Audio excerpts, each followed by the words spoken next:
aware of your breathing by taking a deep breath.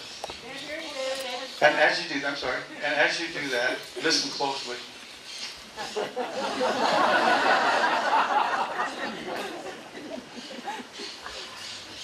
Drop inside and try to diminish your focus on the outer world.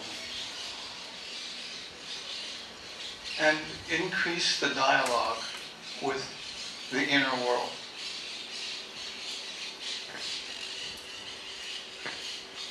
The mind is always in dialogue with itself. Just become aware of the conversations that are going on. Often we wander away from the meditation leader. If you do that, just know that something more important than the meditation is going on inside. Just follow that. So just listen to what's inside. What's going on?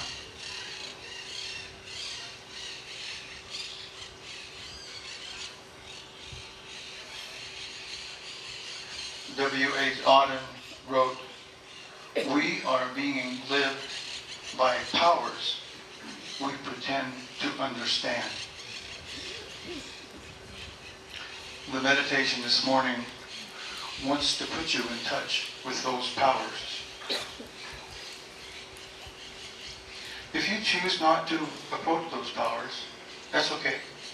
Just take a short nap. Put yourself in the middle of a mountain stream, standing safely on a rock.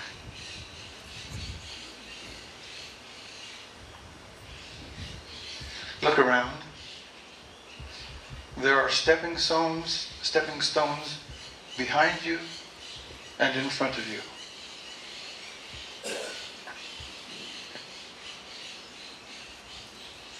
Let those stones behind you represent all the bridges you've ever crossed in your life.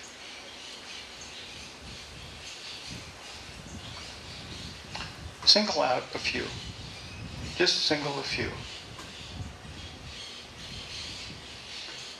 Can you find what it is that moved you across all these bridges?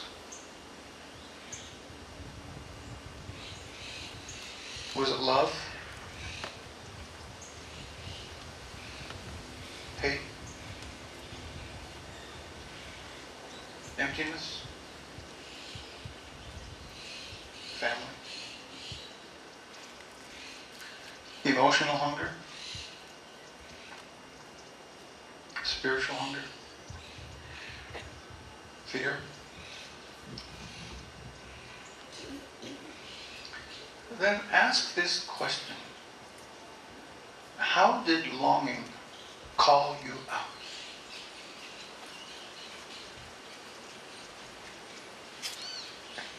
How did you ask for what you really wanted? How did you ask for what you really wanted? How did the longing reveal itself to you?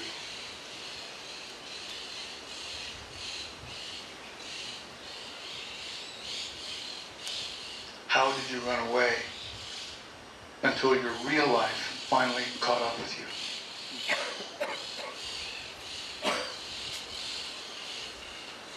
Back to Auden says, "We are being lived by powers we pretend to understand.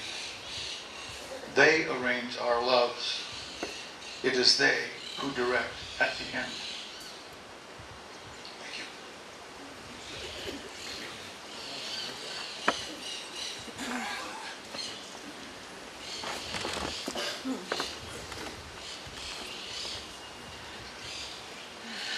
Today we are really fortunate to have 4 fabulous writers reading from their new book.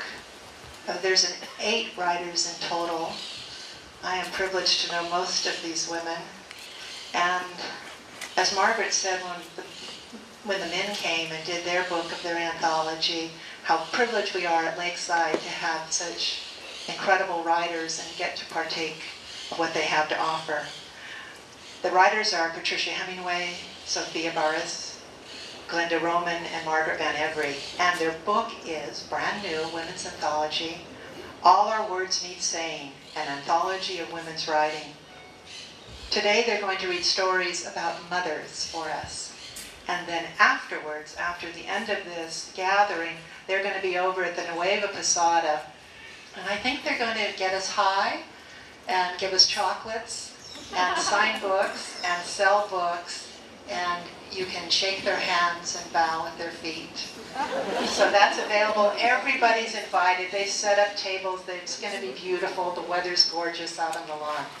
So to start with, I invite Patricia Hemingway to begin. Please raise a hand.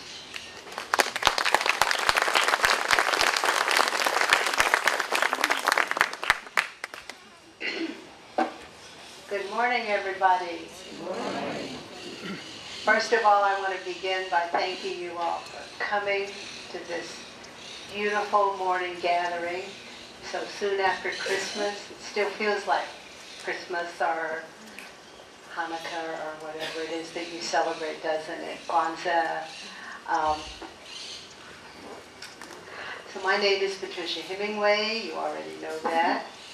And this is our women's anthology, the title of which is All Our Words Needed Saying, which is a quote from one of Margaret Van Every's poems. There are 8 authors of this book, and 5 of us are here today, and I'm going to introduce them, and then I'll give you the names of the ones who are not here, and I'd like you to give them all a warm welcome. We have Sofia Barisas. Just stand up. Glenda Roman, Margaret Van Every, Carol Bradley, and not with us, those 2 who are out of town, Ilsa Picasso and Rachel McMillan and Janice Kimball, whom you all know is ill today. So the 8 of us all contributed to this anthology. And what is an anthology anyway? This one happens to be, an anthology is a collection written by, where the works inside are written by several different people. Sometimes a lot of different people. Maybe when you were in school and you were in literature class and you read an anthology of Western literature, an anthology of 20th century stories, or the 100 best stories of this year or that year or a decade. In this book, there are 21 stories, and following each story is a poem which reflects the essence of the story. And most of those poems were written by Margaret Van Every, whom you all know is a very fine poet. And Sofia Barisas also has poetry in the book as well. Our goal in writing this book is to tell the stories of the critical events in the lives of women. That's what we set out to do. Some of the stories are fiction, some are memoir, personal memoir. Others are a combination, and we're not telling which part is real and which part isn't. Some of the topics of the book, the stories in the book, are new beginnings, grief and loss, relationships and love, and a primary focus, because we're 8 women, is mothering. Being a mother, being a daughter, remembering our mother, relationships with other women, telling stories of other women who are mothers or daughters. And as Kat has already told you, our readings today are all about mothers. And I'm going to give you one more invitation. We're not going to be taking questions or comments today, but we would love to talk with you. So please join us at the beautiful garden behind the patio of Hotel Nueva Posada. And if you're on foot, the easiest way is to go right out here and walk along the lake, and it's a very short walk. Okay. My story is fiction, and it's titled California Christmas. It is a California Christmas morning. The sky is dull pewter, an uncertain predictor of the day. I turn over in bed, and a parade of aluminum holiday trees passes before my eyes. They wear no ornaments. A multicolored light rotates at the base of each false tree, illuminating it blue, then red, then green. Blue, red, green, like the land of sky-blue waters. I remember the bubble lights of my childhood in their glass candle-shaped cylinders. I lay beneath the tree for hours, searching for my own face in the ornaments suspended above me. My parents must have longed for a tree pulled indoors by its stump, decorated with real candles, pungent with the resin of the forest. We miss only the reality we have known. The Christmas I was 10 years old, my mother left us. My brother and I were asleep. Our father was alone in our parents' bedroom. Just 2 suitcases carried to a waiting taxi, a trunk stored in the front hallway closet, and she was gone. Our new mother-to-be would be moving in with us in a few weeks. When I turned 18, I drove to California. I found the small, dusty town to be nearly identical to the one I'd grown up in. But it had a junior college, so I stayed. I was working my first job after college when I learned that my mother had settled in California all those years ago. Someone from back home gave her my new address. I got a letter with familiar handwriting and a picture inside, asking me if we could meet at the Emporium's top floor restaurant in downtown San Francisco.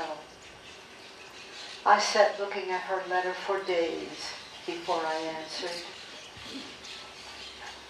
It was the Christmas season. Oops. Pardon moi. It was the Christmas season, and everyone carried shopping bags, their fingers gripping the arched handles. Brown rectangles, each one printed with a red bow and ribbon border, passed me while I sat smoking and drinking coffee and waiting for the photo to arrive, for the face from the photo to arrive. She hadn't been my mother in a long time. Lou, said a voice just behind me. I turned my head and she placed a gloved hand on my shoulder. It's you, isn't it? She pronounced it "in," like we did back home. I dropped my cigarette into the ashtray and stood up and put my arms around her shoulders. It looked like one of us had just returned from a vacation. She didn't volunteer anything about her years in California. I heard you graduated from college, the first of all of us. I'm so proud of you. She accented proud and drew it out, and I saw her eyes were wet. I could tell she didn't like my smoking, but I lit another one. A waitress appeared. I would like a coffee. Lou, would you like another? She smiled at the waitress. What kind of pie do you have? Of course I would want pie. Pumpkin, lemon meringue, and chocolate mint, the waitress recited. No mincemeat? I'll check. I think it's all gone. And the waitress left us.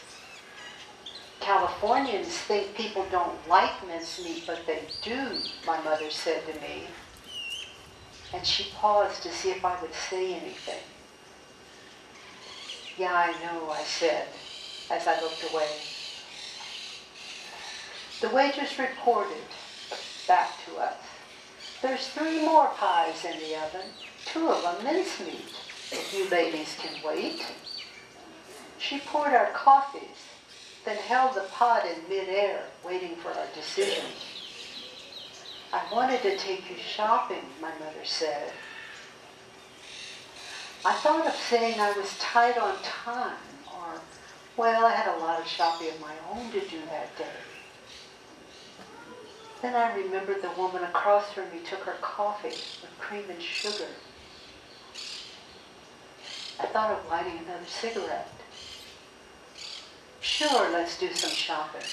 How about we get the pumpkin? Whipped cream, the waitress asked. Not for me. Mama? The words slipped out. She nodded silently. One with cream then, and the waitress was gone.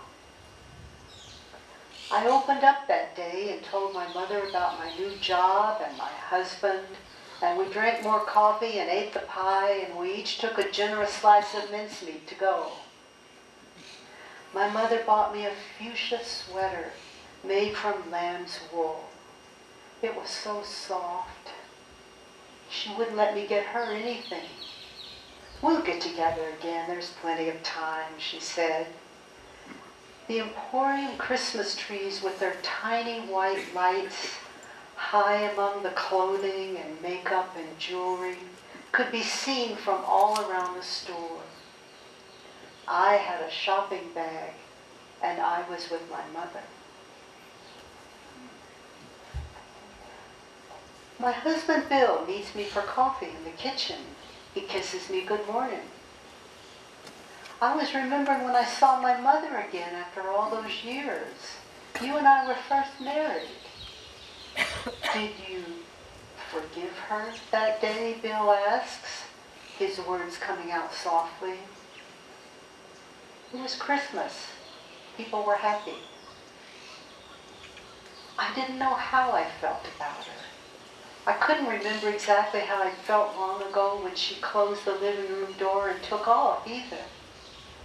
My brother and I were trying to figure out how to act around Dad and his new wife, and if we should blame him for Mama leaving.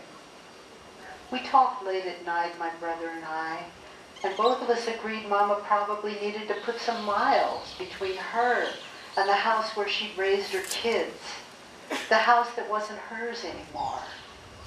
We got over it, I told myself. It was when I saw that aluminum Christmas tree so soon after I left home that I started to cry.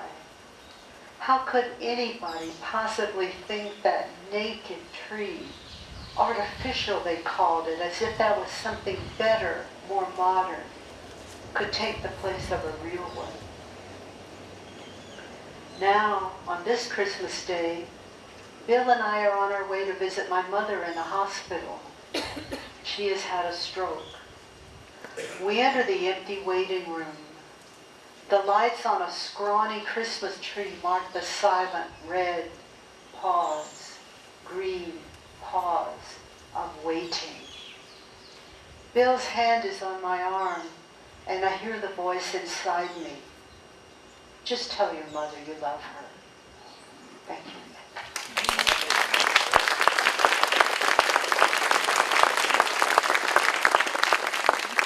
And now I'm proud to introduce Sofia Barisas.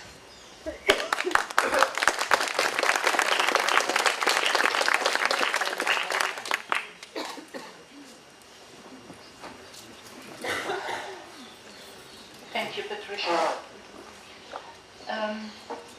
I'm going to read fragments of a story that I hope will cohere because the story is too long.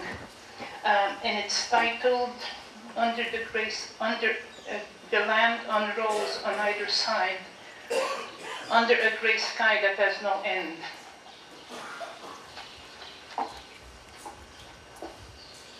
After I hear that my mother has had a stroke, come visit Nanny with me, I say to Ian and Derek. Jim, my eldest son, is living on the West Coast by now and will not be coming back.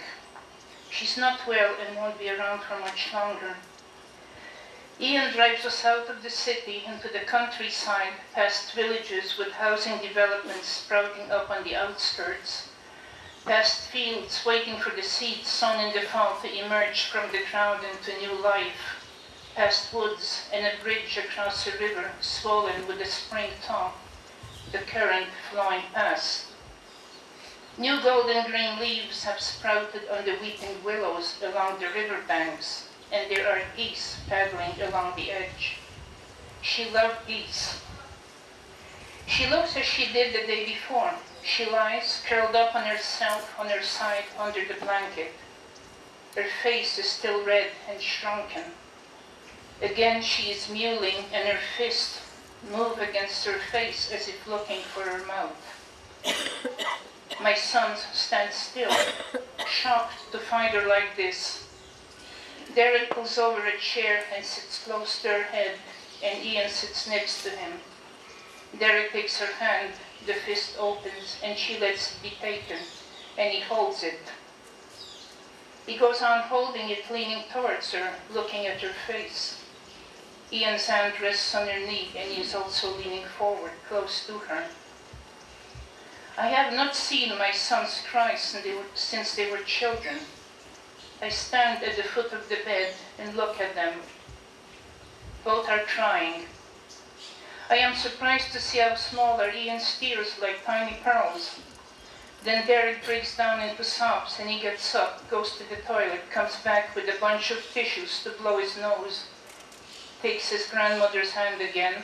They sit with her and cry. No one has ever yelled at them for crying like my father used to when my brother and I were children. They cry openly. Their grief not touched by shame or thoughts of weakness. A glimpse of something they had not seen before, a window on the night, so there is also this. I watch them seeing truths new to them. Sorry, such truths exist. I wanted them to see her. I wanted her to know that we stood close by and saw her pain and that we cared. I don't know what she knew, but just in case she still could know. The doors closed behind us on the building where my mother has stepped closer to the exit. A place of sunny rooms, white curtains, shiny floors, mashed food, soiled diapers, littered with old bodies getting close to their expiry date. My mother has been in 3 homes since she stopped knowing how to get back to her own home. From an open facility across the street from Hyde Park to an extended care one in the country. And now to this one, because the other one closed to make room for a shopping center. 8 years. Derek is driving us back. It's all so free on the open road. The land unrolls on either side under a gray sky that has no end, and that falls out the edges of the horizon. One could do cartwheels on the grass and float through space, touching the tips of unfurling dandelions, fly free from the restraints of heartache that cling to us like an unwelcome promise. The downward pull is awesome. We drive in silence, looking at this piece of road.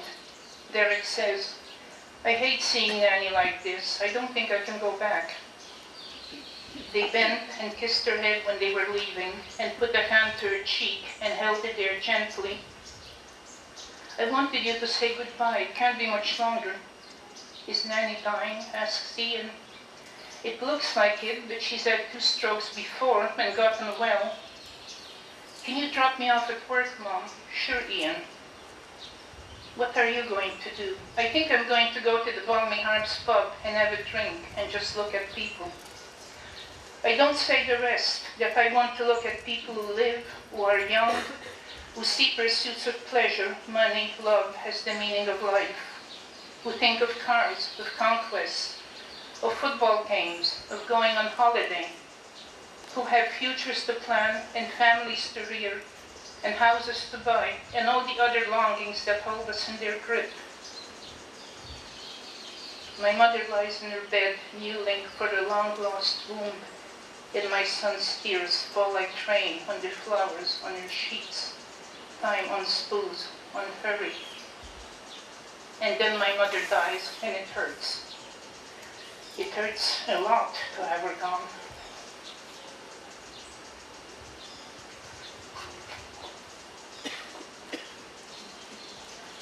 I fly to Vilnius, Lithuania, with her ashes. None of the poverty that my parents spoke about is here. Expensive German cars are everywhere. This is not my parents' country. They came from small two-room houses with beaten earth floors and log walls. I walk into a restaurant to have lunch and find myself choking up. All the foods my mother used to make are here. All the salt herring dishes and the kaldune and the pastries. It's like she's in the kitchen cooking. I used to love watching her cook. 2 days later, I rent a car and drive to the seaside, stopping on the way to browse at the outdoor book market in central Kaunas. As I'm about to leave, I see a cookbook by Auginčienė, Žemaičių valgiai, Foods from the Lowlands. I leaf through it and find the recipes for the meals that my mother used to cook. It feels strange. First the restaurant and now the recipe book. It's like she's watching me. Weeks later, back in my kitchen, I translate the potato and bacon pie instructions as Patrick prepares it. We eat it with sour cream, and it's as good as hers used to be. So she lives on. In the morning, I drive onto the ferry crossing to Juodkrantė on the Curonian spit between the lagoon and the Baltic Sea.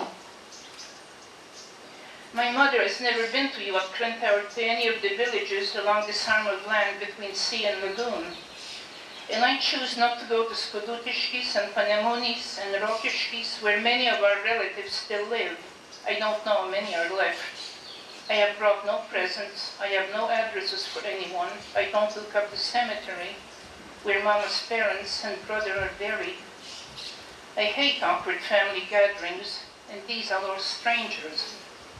My fear conjures up images of a suffocating welcome with family and neighbors surrounding me and gawking, expecting something I can't produce, imagining a wealth I don't have, bitterly disappointed at my empty-handed arrival, but still dragging me around to introduce me as a rich relative from Canada.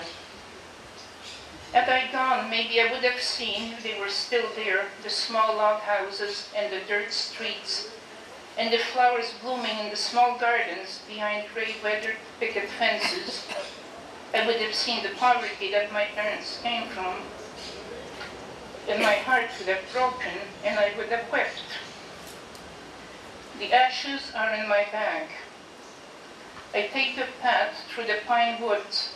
The path meanders up and down, soft with pine needles, snaking between trees. Life-size statues of witches, carved out of wood, line the walk on both sides. The beach, which goes all the way to Kaliningrad, the narrow Russian border at the end of the spit, is deserted. The wreck of a ship sticks out of the water like a sculpture. I take out the ashes. I've been putting off the moment, not wanting to let go. The wind is blowing, carrying sand as it does all the days I'm on the spit. What's left of my mother is in my hands. I take time to choose a pine, to sprinkle her ashes around, thinking that someday I will return and know the tree. Bye, Mama, I whisper. My face pressed to the bag. As I empty it, the wind swoops down and carries her off, light as dust, rushing between the trees. That's it.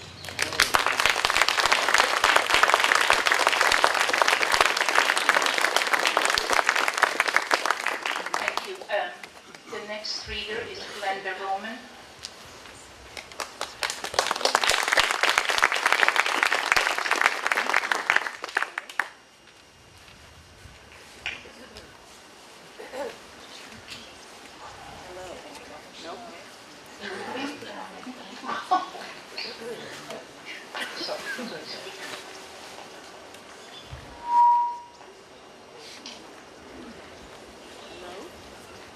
Hello? Yes. Thank you for being here and sharing with us our pleasure in being read to. Mrs. Brock left her mark. When I was 10 and Davy was 5, our gift from Mrs. Brock was a ponderous love, as heavy as her thick soles and the dry bread pudding of a week's worth of ends nobody wanted. She'd say, "Waste not, want not. Eat it anyway." Since she was the housekeeper and we were just kids who were somewhat motherless and without defenses, Davy ate it, but I hid it. One weekend a month, the doctors let Mother out, for furlough they called it, 2 days and 1 night. That wary stranger, a mother pretender, suffered our voices and cringed at our touch until the memories of our own past lives were as lost, as scattered to pieces as were hers, by way of that medicinal voltage applied to her brain, again and again and again. If the intention is truly not to maim, but to blast the past into submission, then it does do that with stunning imprecision. She would ask, "Now, who are you?" I learned to whisper back, "I'm not so sure." Just as I suspected, she bluffed. My indefinite answer was less confusing than fact, since a daughter one cannot place is a difficult concept to grasp.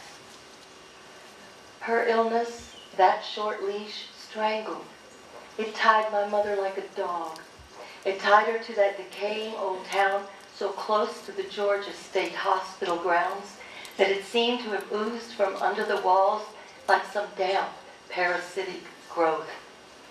One weekend a month, our family reintroduced ourselves beneath the shroud of its Spanish moss.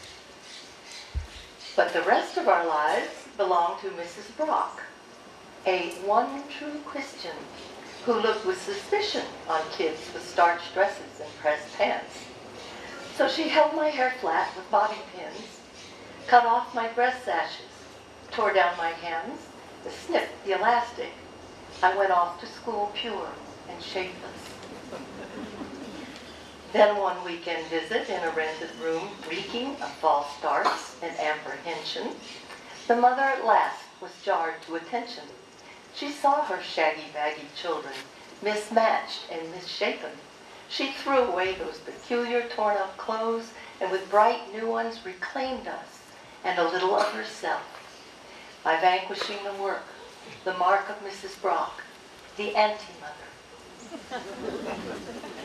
In the earnest eyes of the oblivious father, our world became measured by gas station stops and historical markers. As one weekend a month, Dad drove us to Mom and the children's shop in that musty gray town. It became the armory, and we were the battleground. When I was 12 and Davy was 7. By the clothes on our backs, altered, discarded, those 2 women fought on as if possessed, and although they never met, nor spoke a word of it, Davy and I knew ourselves to be the spoils of some fierce battle. Month after month, we journeyed an unseen road to more curious places than highways could ever take us, by the clothes on our backs, altered, discarded. Mrs. Brock fought hard to redeem us, or perhaps just to keep us. She tackled my moist young dreams, the galloping horses, the strangers in darkness, the opening blossoms, all evil, she said, the line, lure, and hook of the devil. I believed her warning. I walked the straight line. I fell to my knees. I prayed. I obeyed. I became the good girl. Daddy looked on in wonder at his changed Christian daughter. But when I spoke in tongues, Daddy finally fired her.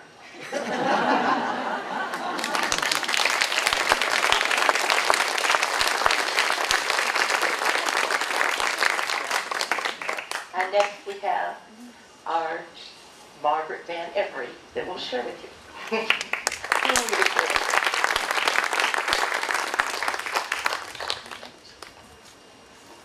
See, it is working. That's good. A Mother's War. In his World War II memoir, The Jew with the Iron Cross, Georg Rausch, then a soldier of 19, described in his diary how his German company took over a small Ukrainian village for a few days before the battlefront moved further east. In my story, I imagined what that must have been like for the women who were forced to house and feed enemy troops. The story is told in the voice of one such woman. When the distant noises of war suddenly stopped, I wondered what that could possibly mean. I prayed the war might soon be over and our men would come home.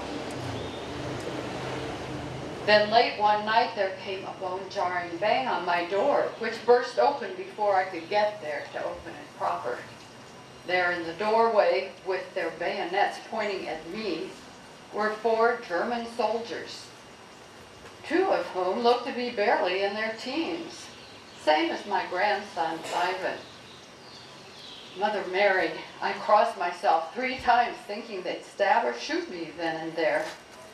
Mean, ugly faces, black with soot and bearded. The big one shouted at me, spittle flying from his mouth.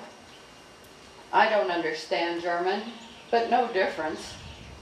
I understood the nasty tone.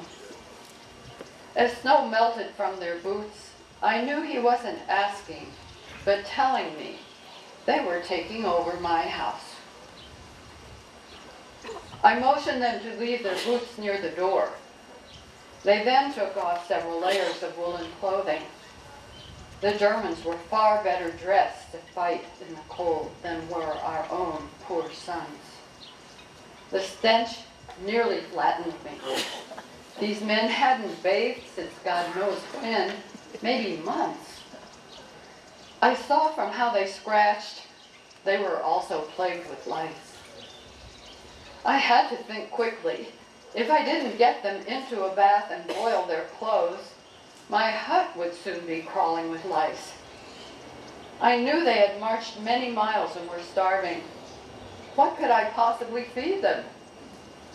Like it or not, if I wanted to survive myself, I had to take care of these loathsome creatures. If I left it up to them, they'd take all that remained of my food and fuel.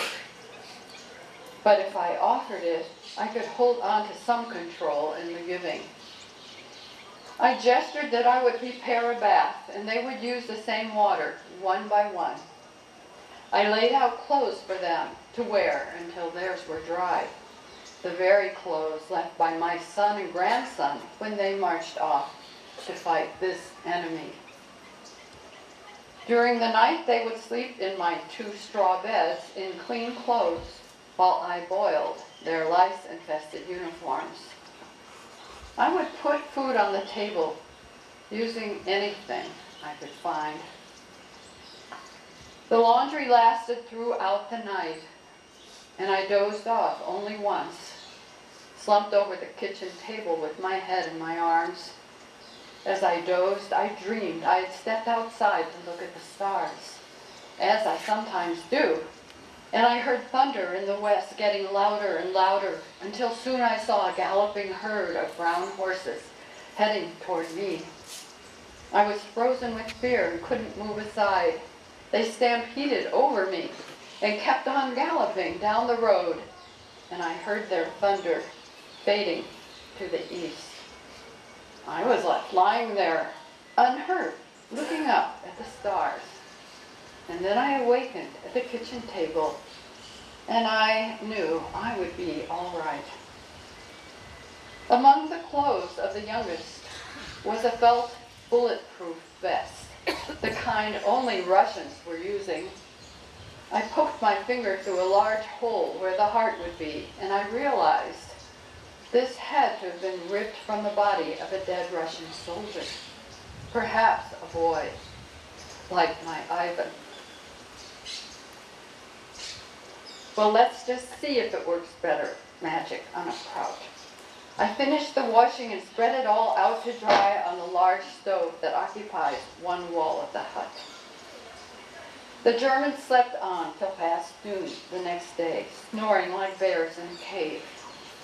When they rose, they were clean, and their faces were not so tense. I reflected about my son and grandson, fighting God knows where, on the march, hungry, not having bathed or shaved in a month.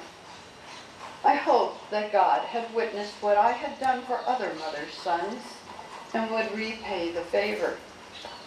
They took turns at a small mirror shaving their beards, and I handed them scissors to cut as much as they could from each other's hair, which is where the nits hide, you know.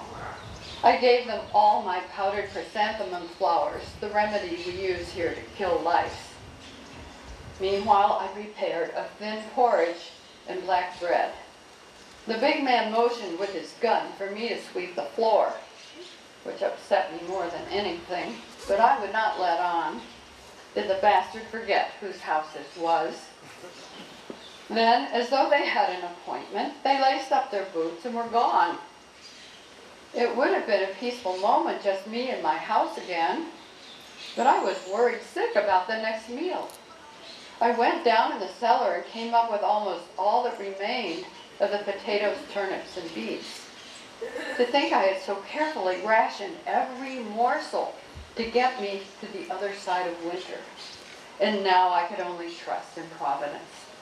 Worse, I knew it was the same for all my neighbors, for every single house in the village was occupied. Several hours later, the Germans came through the door singing a rowdy song and holding up 2 limp chickens by the neck. And so it was. I ended up eating a wing of my neighbor's chicken, plucked and prepared by my enemies on my own stove. We tore the flesh from its bones like savages, no one saying a word.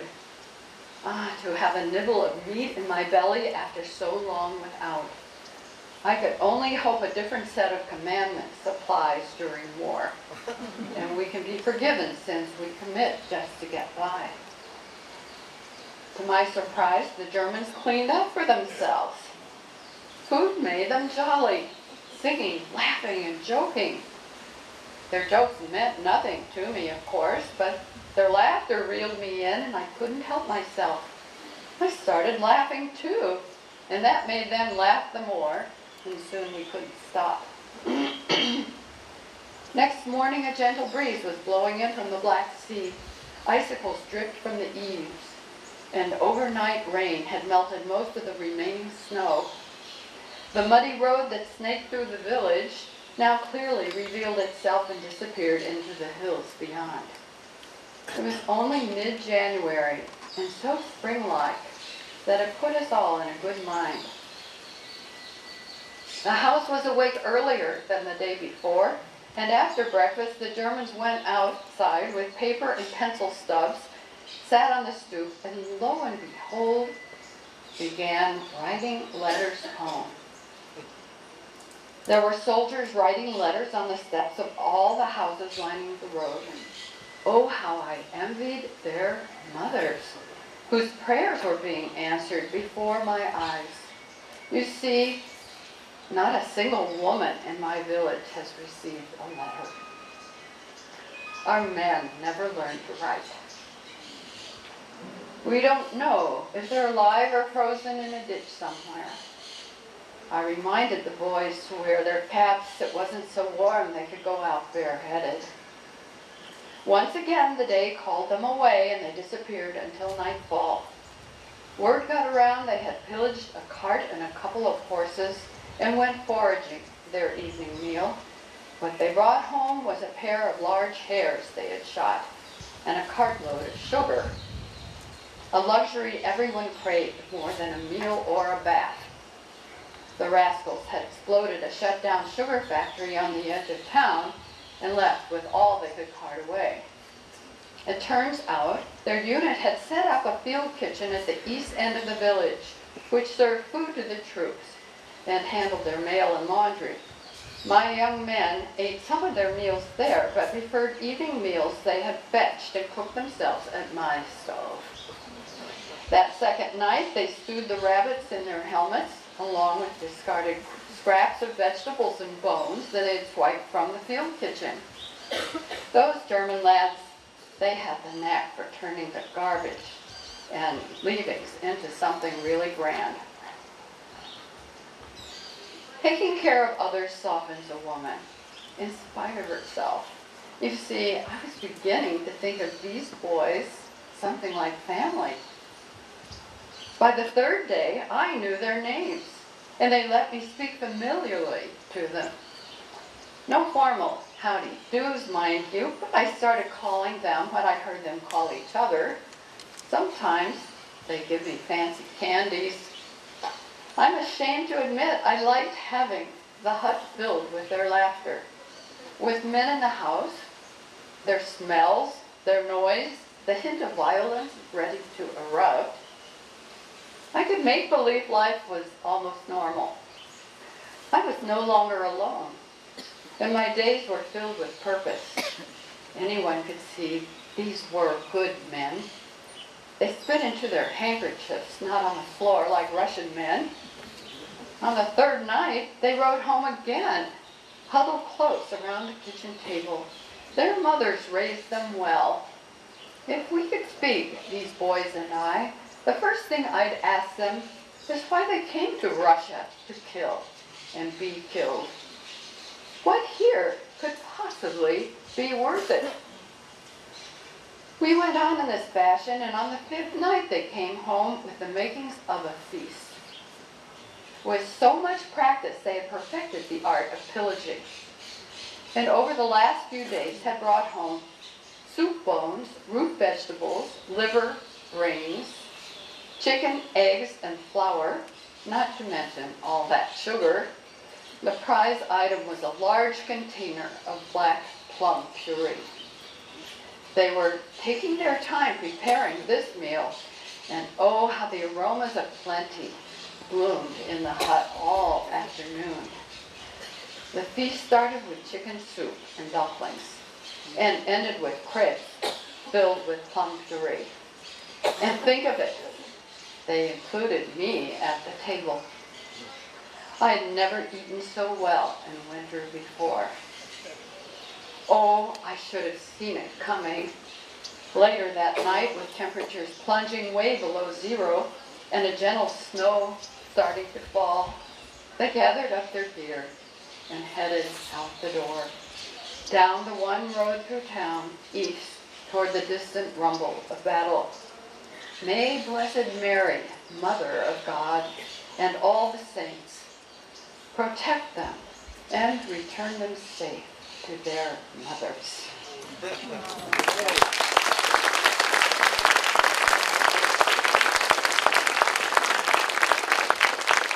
So that will conclude our readings today. We hope you will save your questions for the Nueva Posada and come join us there. I think you'll have a good time. Bye-bye.